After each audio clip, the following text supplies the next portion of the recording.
خون کا عطیہ دینا صدقہ جاریہ ہے اور خصوصاً اس کی اہمیت اور بھی بڑھ جاتی ہے، اور جب اس کا مقصد تھیلیسیمیا کے موذی مرض میں مبتلا معصوم بچوں کی جان بچانا ہوتا ہے۔ اوکاڑا کی تحصیل رینانہ خرد میں غیر سیاسی فلاحی تنظیم نے دعوت اسلامی کے زیر اہتمام تھیلیسیمیا کے مریض بچوں کے لیے فیضان سنت مدرسہ اور مسجد غوثیہ عزیز ٹاؤن میں بلڈ ڈونیٹ کیمپ لگایا گیا۔ اسی حوالے سے مزید تفصیلات جانتے ہیں district reporter Star Asia News Okara Sajid Hussain Chaudhry کی اس رپورٹ میں۔ بالاکوٹ میں غیر سیاسی دعوت اسلامی کے زیر اہتمام تھیلیسیمیا کے مریض بچوں کے لیے فیضان سنت مدرسہ اور مسجد غوثیہ عزیز ٹاؤن میں بلڈ ڈونیٹ کیمپ لگایا گیا، جس میں سیاسی و سماجی رہنما ایم پی اے چودھری جاوید علاؤ الدین، ماہر قانون دان رو عمران واجد ایڈوکیٹ، سنی شاہ پنجاب پولیس و مختلف شعبہ حیث سے زندگی سے تعلق رکھنے والے افراد نے شرکت کی۔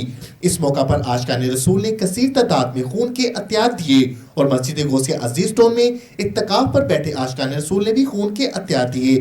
اس موقع پر کورونا ایس او پیز پر مکمل عمل درآمد کیا گیا۔ خون عطیہ کرنے والوں کے لیے بیگ و دیگر سامان کو انتہائی احتیاط کے ساتھ استعمال کیا گیا تاکہ کسی بھی قسم کے وائرس کی پھیلاؤ سے بچا جا سکے۔